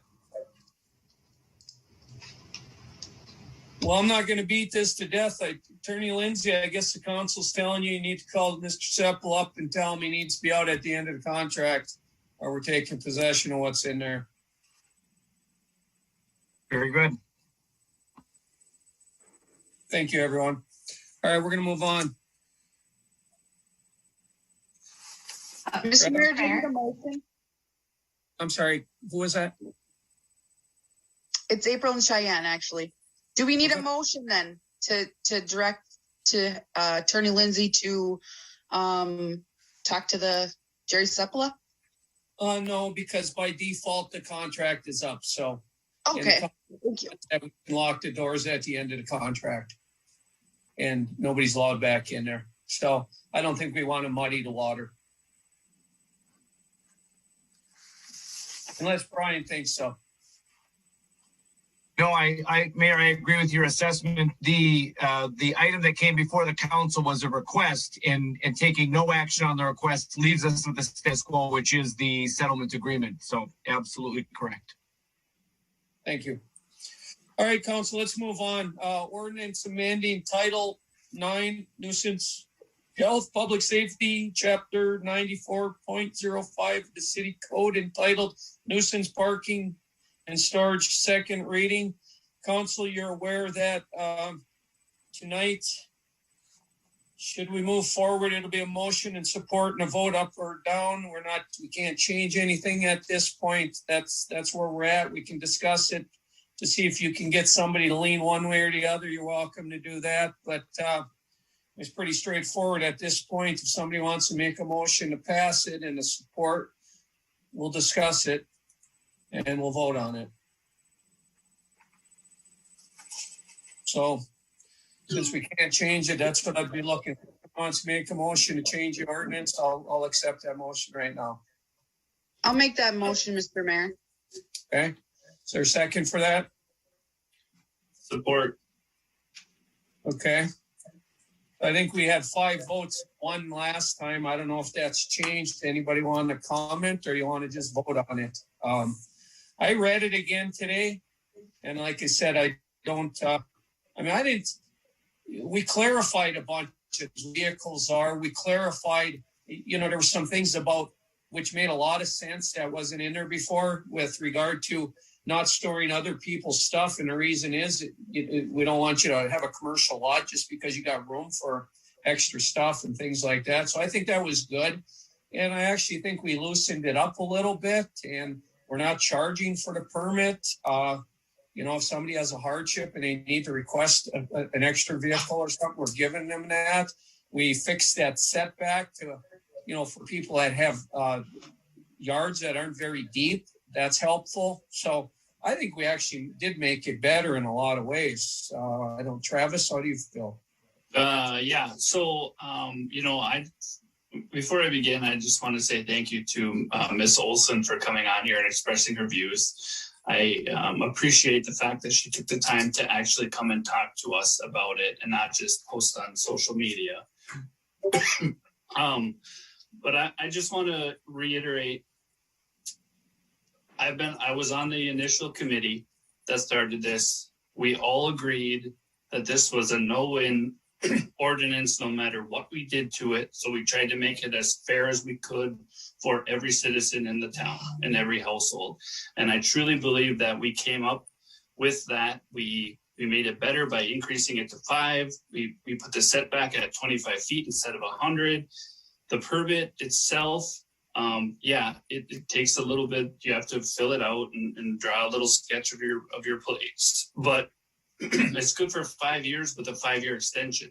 So really, you're doing a sketch every 10 years. And the biggest thing for me about this whole thing was the fact that if there is a complaint, Vern can enforce it. Whereas the last ordinance was very gray, where he didn't feel comfortable doing that. So this should be more black and white. Not everyone's going to like it. I understand that. It's not a perfect win. It's not something we'll brag about, but it is what it is at this point. Council, if there's nothing else. Yeah, I'd like to add something. I got to beat this to death. I voiced my concerns about it from the get-go. Having a permit, I do know, Travis, the best intentions of having something that Mandy and Vern can both enforce, and it's in black and white. I had some concerns with why are we counting a driveway. I'm not sure if you have to have a permit to build a driveway, but now you have to have a permit to park on the driveway. That was passed over with not any support. The planning and zoning did reach out, and we are a recreational community. So we were saying, well, maybe we should dictate what a vehicle is instead of cars and trucks. Let's get rid of 4-wheelers and snowmobiles, that the like there. Also with that, we're making an ordinance, revising an ordinance. We did make some good changes, but the next time in the next council, the next group that gets on here, now somebody else has a problem and they convince a councilor to, make some changes. Now it just kind of snowballs from there. In 2 years, there could be a fee associated with this. We have, we raise the levy every year, and now we want to, it's going to end up with a fee eventually. We all know how permits go. So I just, people pay property taxes. They should be able to use their property. So I do not agree with this. And I do agree that it's a no-win. When you have somebody on social media saying that if they want to make their yard a junkyard, they should have that right. Well, then obviously that's how you get an ordinance. And that's what we need to be trying to squash. So obviously, it's the right intention, but I don't think it's the right outcome here. But like I said, I don't think it's totally wrong, but I don't support it. I think there was some changes that could have been made. I know if you guys don't agree with me, and that's fine. I know a lot of people don't agree with me, and that is also fine. But I just think that it's a start and a slippery slope. So thanks for listening. Council, we have a motion and support to amend that ordinance. This is the last reading, so if there's nothing else, we'll take a vote and vote it up or down. Councillor Halverson. Excuse me. Aye. Councillor Michelaraha. Aye. Councillor Fountain. Aye. Councillor Lance. Nay. Councillor Vaki. Aye. Mayor Champa. Aye. Okay, we'll go through all the proper procedures that need to be done with that. I believe we got to put it in the newspaper and everything else. We'll make sure that's all done right. And Brian, you want to tell us that process just so we refresh our memory of what happens now? Yeah, thank you, Mayor. At this point, we've got to give notice to the public and publication, and there's several different ways that can happen. Typically, what we want to do is publish the actual language of the amended version, and then typically the ordinance will go into effect about 30 days after that. Okay. Thank you. Okay, so that motion passes and we'll move on. Thank you, Council. All right, then February 10th, 2021 council meeting minutes. Council, I was gone for this meeting, but I'm not blaming anybody.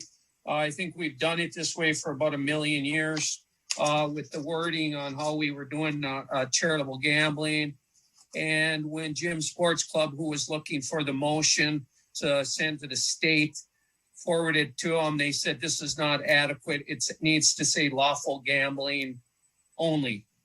They don't want it listed. So looking for a motion to amend the minutes of February 10th. So instead of saying electronic and paper pull tabs and electronic bingo. It now says lawful gambling to appease the state.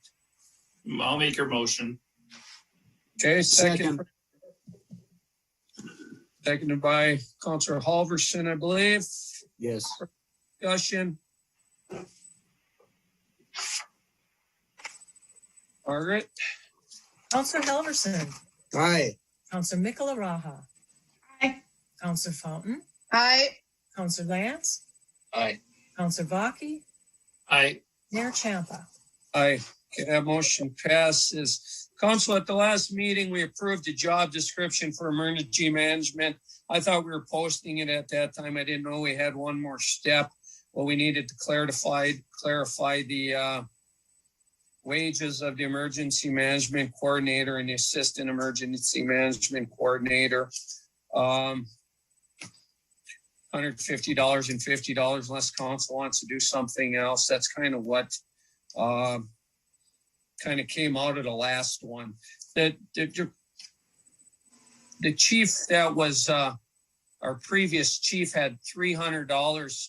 The reason he did is he was not part of the Firefighters Relief Association, so he wouldn't be getting a retirement, I believe. So they had put the other $150 on this, but the emergency management portion was $150 of it, and Larry had been paid $50. Just a side note to that, I'm hearing that maybe Larry does not want to serve as the assistant once we put this person in position. So we may be posting for both of them. But at this point, we're just looking to get these wages set so we can post that job description internally that we agreed to last time.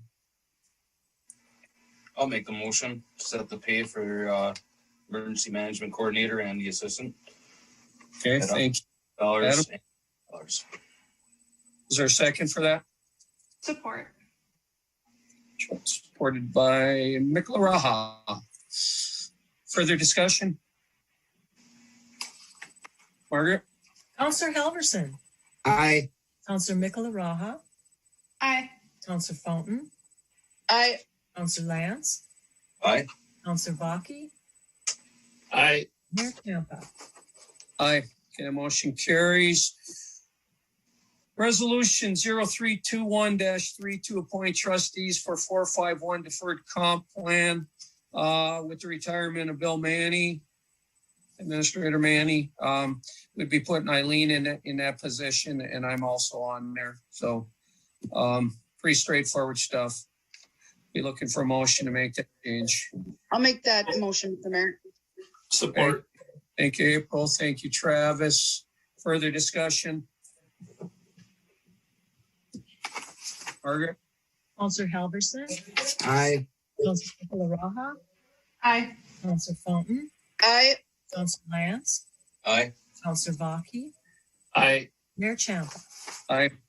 Okay, that motion carries.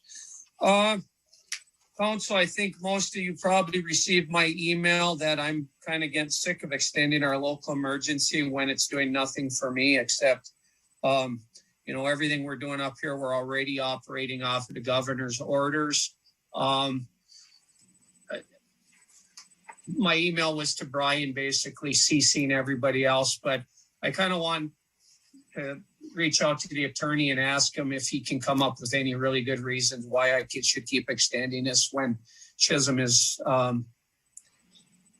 basically operating under the governor's orders right now. And, while operating under the governor's orders, any loss of revenues and things like that don't change whether I have this emergency powers in place or not. So, or local emergency. So, Brian, would you care to comment on it and give me some reasons why I should keep doing this, or tell me it's not needed or something?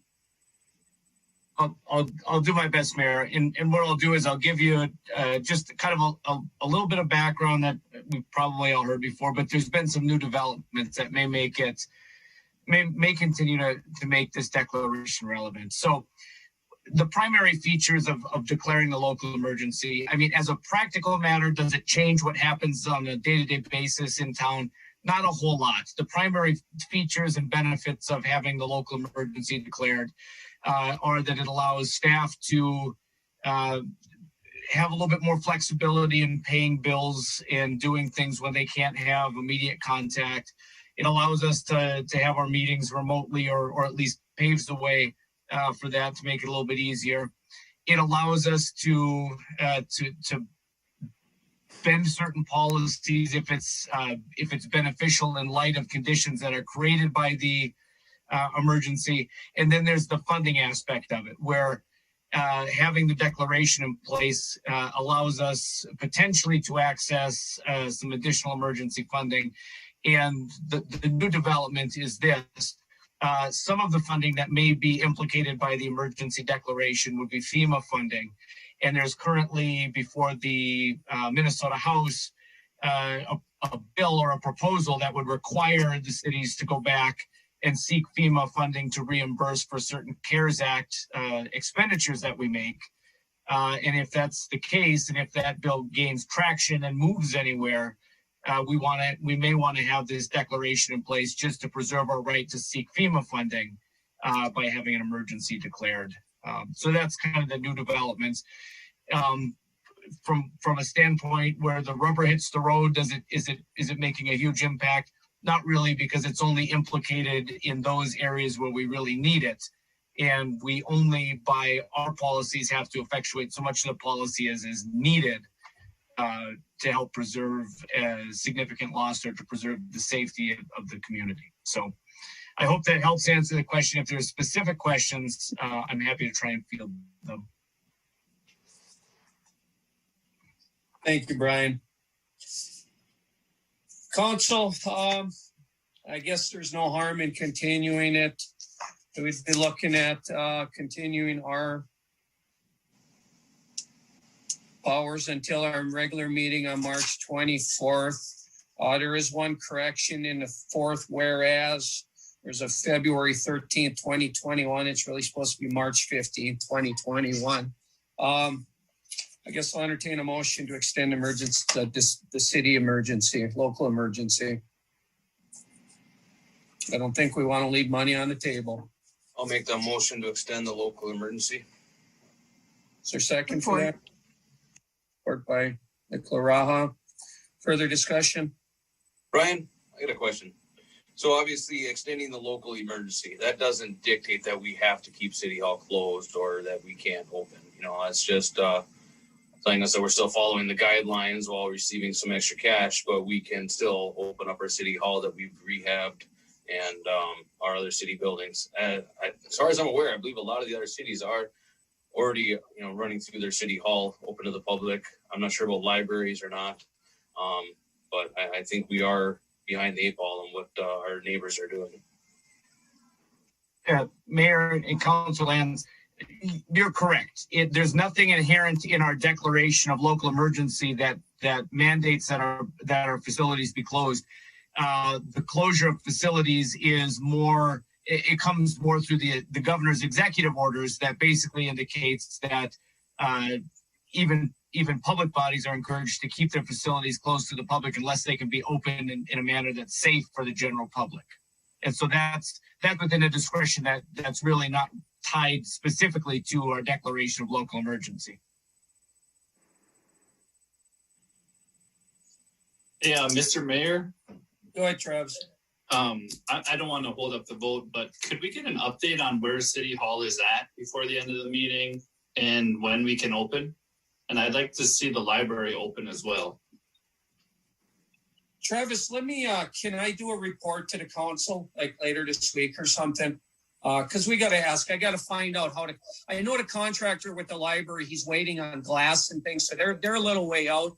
City Hall, I think he's pretty darn close. And, Larry's been in there doing work and he repainted. And I think they just got to kind of rearrange everything and get, I got to believe within about a month or so, we're probably pretty close on City Hall. I want to get it open so people can get in there to pay bills and stuff. So I'll try to get an update on that, or maybe Eileen can do it for us. Great, thank you. Mr. Mayor. talk to Scott or whatever, but I can tell you City Hall is it's pretty close, I think. Go ahead, April, did you have? Yeah, I'm not gonna lie to you. The email that you sent out really fired me up. Really got me going. So are we gonna have this conversation about the email later in our other business, or are we going to have it now? Which one? About opening the city up? Yeah. Yep. You don't want to open it up? No, I actually prepared a statement. So can I read it? Because that's what it is. It's about, I set it up about the local emergency. I mean, like you said, I want to, hold on one second. I got somebody called. Okay. But yeah, I want Chisholm to get back open for business, and I'm not going to try to hide that. But I can see I think we all do. We all want that. I can definitely see why we want to keep our powers. And like I said, the main thing on that is it's not our rules that are doing anything. So it's the governor's. So we're just waiting on them. So go ahead, April. Oh, okay. Well, I prepared this beautiful statement, so I want to say it. First off, thank you, Mr. Mayor, for having this conversation and discussion. I appreciate it. It isn't about politics. It's about our community and everyone that lives here, or to save the lives. I don't believe that Chisholm or Chisholm City Hall or other city buildings are in any capacity to open. I also don't believe that Chisholm as a town should end the local emergency declared on behalf of the governor's executive orders, which we already talked about and established already. Also, not all of our city employees have had the opportunity to get the vaccination if they chose to. We also have a limited amount of employees as it is, and if one gets the coronavirus, more may follow. Then the city would not be able to conduct business as it is currently doing. As you know, no one here works for the Center of Disease Control and Prevention, Department of the Treasury, or any other government agencies who is working closely with the public health professionals during this pandemic that we all have experienced for over a year. People have lost their lives and their families' lives due to COVID-19. You all know that. Our downtown businesses, they're currently being open. They're under they all have CDC guidelines for not only their protection, but for ours. Our city hall is conducting all the business in a safe manner. Our library is still offering curbside service and other amenities to all the patrons. Our police, fire, ambulance, recreation, and public works are all still providing services. What more can we ask for during this time? We still continue to provide special events with guidelines. You guys did a wonderful event a couple weeks ago with Slide the City. We also don't have even a janitor to keep things clean. None of the supervisors, I'm sure, have it in their job description to go after everybody that comes through and wipe everything down and sanitize everything. And who wants to police patrol somebody wear a mask while you're in my building? I'm on this council to try and care, as all of you are, for the health, safety, and well-being of our community, which includes our city staff. I do not want to be held accountable for the ramifications of any decisions pertaining to the lifting of the mandates or the current laws provided by the state. Just in case we were to just go down that road, I just want to make that clear. We do not want this town to go backwards. We want to continue to go forward with the expertise and recommendations of the public health professionals. And so that is my speech, Mr. Mayor. Thank you so much for letting me have the floor. You're welcome. And April, I agree with most of that. We can't open without following the governor's guidelines anyway. So yeah. But like I said, I'm gonna, if we can fulfill governor's guidelines, I want to keep trying to open. So that's just my opinion. Hey, Mr. Mayor, can I make one comment? Yeah, absolutely. All right. So April, just something to think about for you is, what would it take for you to change your mind. The only reason I say that is because I know for me, I'm on board with opening. I think, like Councillor Lance said, we're behind the ball. I mean, where I work, everyone is back in the office working. And so, you know, I know you haven't maybe been up to City Hall yet, but if you can maybe swing through there and look at how they have things set up, I think you'd be pretty impressed with the way things are for safety purposes now. So just something to think about, because, you know, I like the mayor am going to be pushing to get it open. Has anybody spoken to any department heads or supervisors or employees of the city of Chisholm and asked them how they felt about it or how comfortable they feel? I can say that I see quite a few of the city employees when I'm in Jubilee. I see a number of them when I'm in gyms. City Hall is the only building that's not open, you know, and the library. You know, everybody else is still working. We can gather, but we can go into establishments. You know, we do have the guidelines where we wear a mask, where we try to keep our physical distance, you know, where you try not to sit for more than 15 minutes apiece. But, you know, there are things that we still have to do. Like I said, every other community is meeting in person. Every other community, City Hall is open so you can go inside and pay a bill. Nobody's saying that we just need to run around and just drop all precautions that we're taking. But we do have to start moving in the right direction and getting back to what is normal inside society. Okay, so we're not going to solve this tonight anyway. We don't want to solve it tonight anyway. Just one thing April brought up, and it's this came to me today because my wife works for St. Louis County Public Health, and she's actually part of the group giving vaccines. And it was just, I think she told me today that they've just announced that basically anybody that works with people every day, such as city employees, are now they can now sign up to get a vaccine with St. Louis County. So that's great news. And I'm waiting to hear from her because I was going to forward it on to Eileen as soon as I get the information. You could probably find it easy enough if you went to the St. Louis County website, but they did loosen up the restrictions now, and they're trying to crank out the vaccines. I believe they're in the curling club over in Evelyn is where they're operating. So that's a good thing. We're getting to a point where anybody that wants it can get it. So we do have a motion of support to extend a local emergency. So if we beat that one to death enough, we're ready to vote. Margaret. Councillor Halverson. Aye. Councillor Michelaraha. Aye. Councillor Fountain. Aye. Councillor Lance. Aye. Councillor Vaki. Aye. Mayor Champa. Aye. Okay, that motion passes. All right, next we have accept resignation from Cheyenne Michelaraha from our rec board. She's going to serve as capacity, work with them through council. So motion to accept Cheyenne's resignation and send her a nice letter thanking her for her time. I'll make that motion, Mr. Mayor. Oh, sorry. Oh, go ahead. Thank you, April. Seconded by Adam. I'll support that. Further discussion? Thank you, Cheyenne, for making room for former Councilor Varda. It's a very nice thing. I really appreciated the opportunity to serve on the board. It was so much fun, honestly. I hope to be involved again at some point.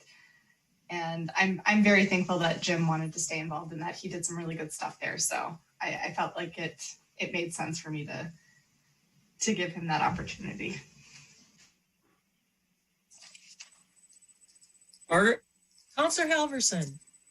Aye. Councillor Michelaraha. Aye. Councillor Fountain. Aye. Councillor Lance. Aye. Councillor Vaki. Aye. Mayor Champa. Aye. Okay, motion carries. So this last item, we have a schedule basically that with regard to our new administrator and the process going forward. I think everybody probably got the email that said they have already got candidates and stuff that are in there. It's still open yet, so this is good. The day they have set up, Margaret, what do we really need to do here? The main thing we want to do is we got to figure out this selecting a finalist. That's our council night. I don't know. How do we do that? We got to have a working session after, or I don't know how we do that. Kind of confused a little bit on this one, because that's going to be our first meeting in April. Mr. Mayor, if I could on that. Go ahead. Liza had recommended, yes, having a working session at that time for the council to select the finalist. Sorry, so would we want to do it after the meeting or before? I think we'd want to have to do it after. Because, Brian, any concerns you have there? So we'd have a regular meeting on the 14th. We'd adjourn that and go right into a working session to go over the candidates that our search people bring back for us, and determine if we're going to interview. Nothing really from a legal standpoint. I mean, obviously, if they've brought them to us, we can assume they're probably finalists at that point, which changes that status. Outside of that change in status, once their names are delivered to us and discussing them in what would essentially be a public meeting. Aside from that, nothing from a legal perspective. I mean, it may get a little bit late, but there's no rule against that. You know, because I think they're going to bring us everybody that it's like the selection committee where we're trying to narrow them down. So we're not offering anybody an interview until the meeting's over. That's when they're going to be who gets the interview, right? So. Yeah, Mr. Mayor, I believe that they are going to narrow it down a little bit. It'll be the finalists that you will see on who you would like to interview out of that group. But they're not going to narrow it all the way down. They're going to pretty much bring all the ones that are that meet all our qualifications and seem like they fit the bill. Correct. And decide if we're cutting any of them or we're going to talk to all of them. Correct. My understanding, yes, that would be the process. Okay. Any issue there, Brian? And we can't close the meeting, so it has to be if somebody wants to attend it, I think they can. Brian, would that be correct?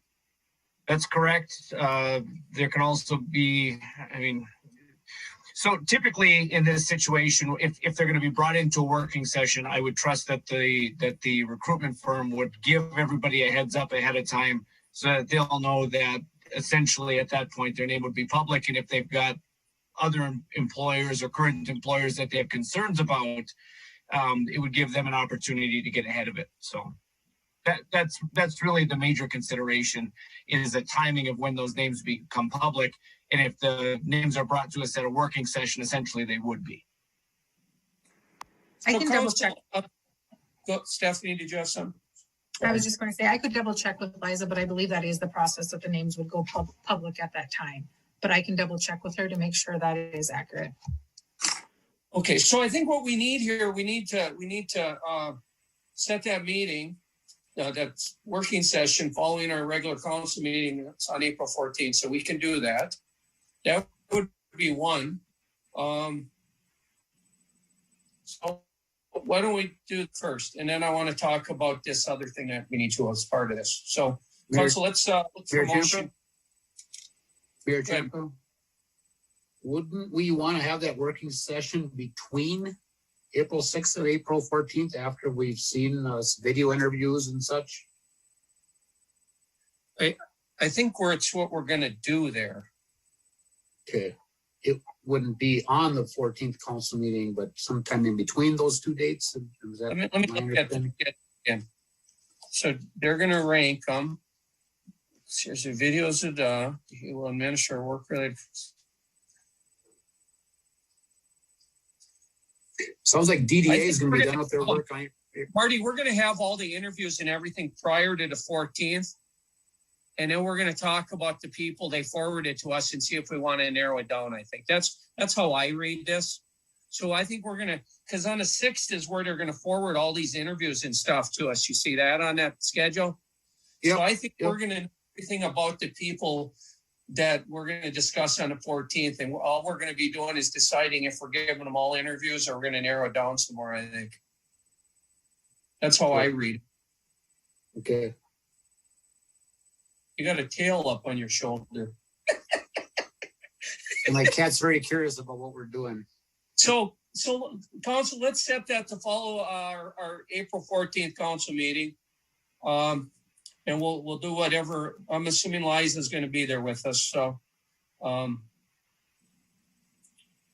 entertain a motion to hold that working session following our April 14th meeting first. I'll make that motion. Okay, is there a second for that? Support. Okay, motion by Adam, second by Cheyenne. Further discussion on that item? Yeah, I'm confused. If we're meeting to select finalists and then afterwards we're going to have a working session to review all the candidates, I think aren't we out of step there? Aren't we doing this backwards? No, Should we be meeting something like April 10th or 11th or 12th? Is going to forward everybody to us that they, I'm not 100% sure, but it appears by what I'm reading that DDA is going to forward all the good qualified candidates to us, interviews and everything on April 6th. And so we're going to know who all of them are on April 14th. We just need to decide if there were any of them that we looked at videos of or whatever. We just don't think they'll fit. And I think the rest we're going to look at interviewing. That's how I read it. Does that make sense? Is that what the rest of the thinks? I think that's how I read that. And then we just, the 14th, a couple things. One is which ones we're going to interview, when we're going to interview them, and the last item, which, what we're going to do during the interview process, which I'd like to discuss next. So. Sound right? Yes. So that's my understanding too. So if they bring us 8 people and then we look at the 8 people that night and say, nah, we only want to do these 4, then that's what we're deciding. Yep. Got it. Okay, so we do have a motion and support to do that. Hold that meeting after our regular April 14th meeting. Mari, we take a vote on that, and then I'd like to bring up the other thing I'd like to discuss. Counselor Halverson. Aye. Counselor Mikala Raha. Aye.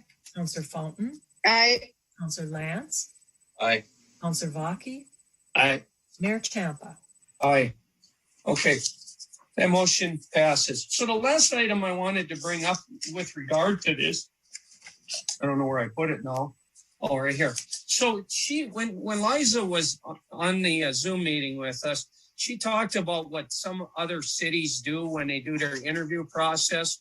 She mentioned a city tour, a lunch with leadership staff and council. Some of this with COVID, could be tough, but individual interviews with each council member, community meet and greet, leadership staff interview, full council format interview, other options. Have any of you given any thought to any of them? I mean, most of it isn't things we normally do. We just interview them, and so it's all new to me too. But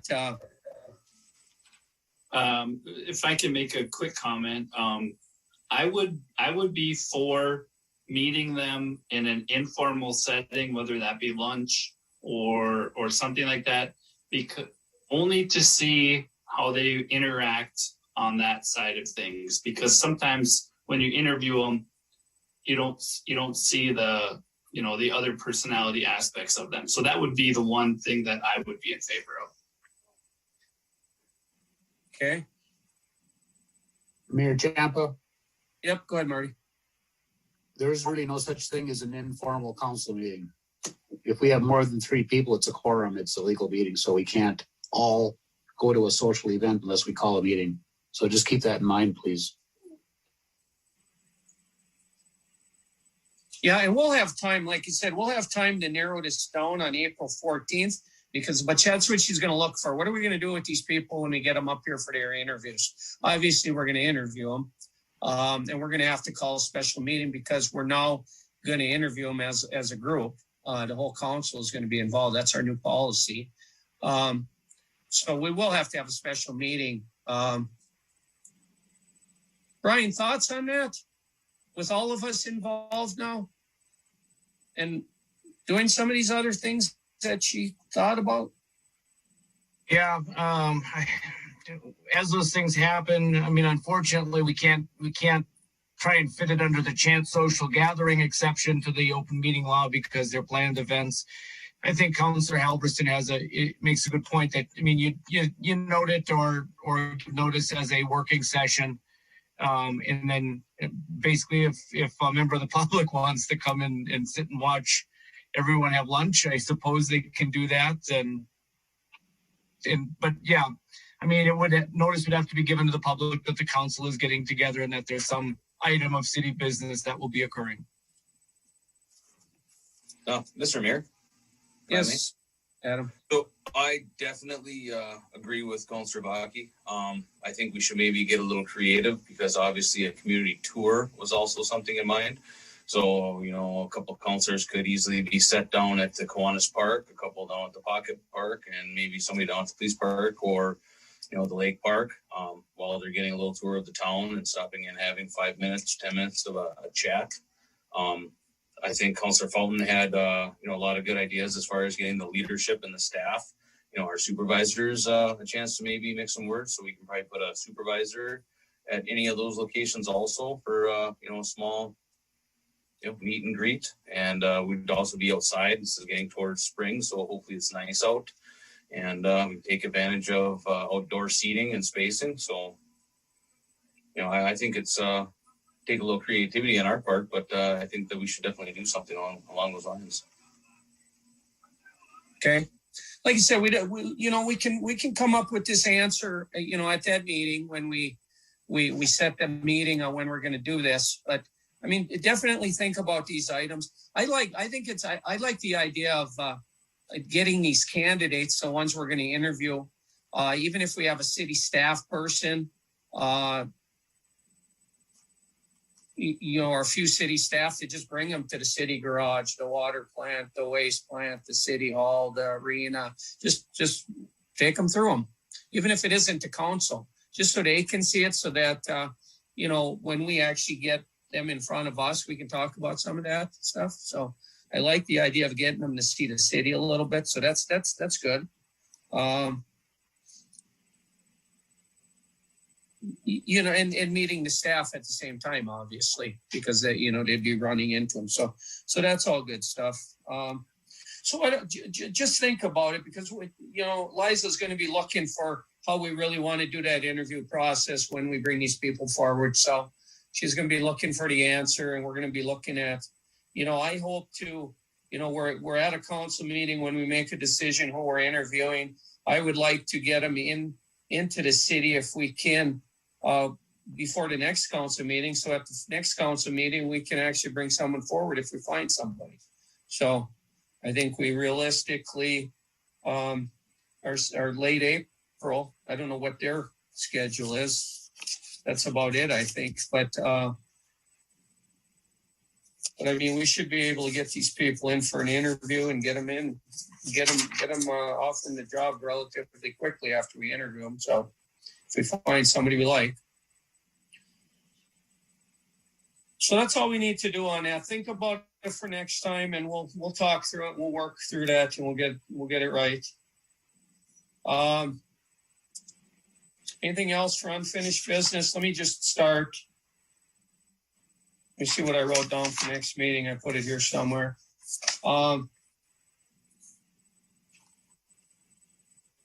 So public safety building, they're going to be bringing us that final plan back with cost estimates and everything. And we're going to, at that meeting, we're going to talk about these items that Jim forward with other things to see if we want to exclude them or include them. So we'll have a nice, healthy discussion with our architect, as well as some of these other possible cost savings. And then Adam alluded to it, but as far as the ambulance, you know, our contract expires December 31st. Joe's looking to have a sit down. My thoughts on that would be to have Travis as our council representative with the ambulance service and maybe another counselor sit down with Joe and talk through that and bring us back the contract.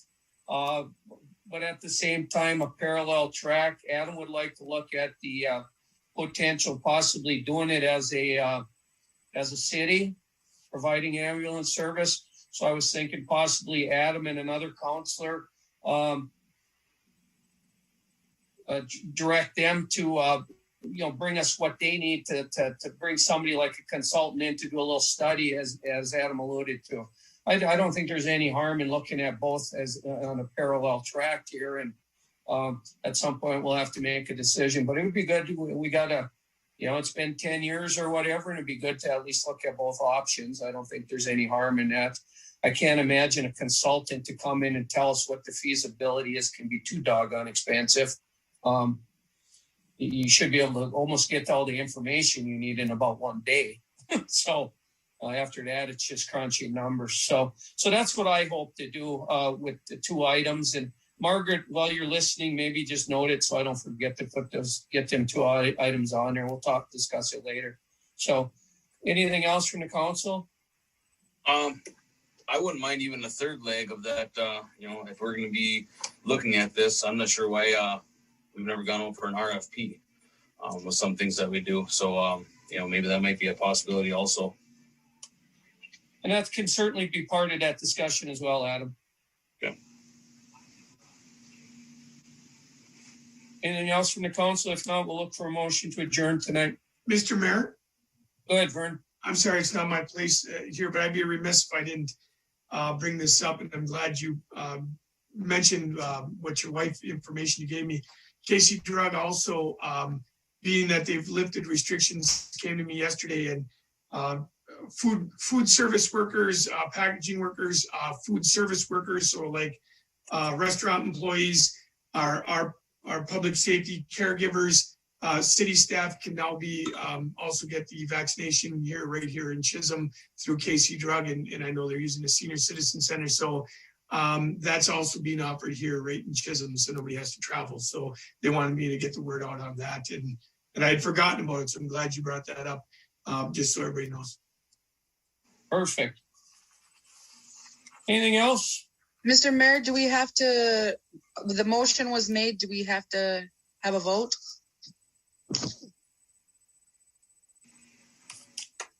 For the working session after city council meeting on April 14th? Did we not vote? I think we voted on it. And then I went on my little tangent about what we should do with the interview process. I think we did. Didn't we, Margaret? Yes, Councillor Lance made the motion and Councillor Mikala Raha supported the motion. And we did vote. Okay. Yes. Okay. Awesome. You guys are on top of it. Thank you. Well, I had a wonder.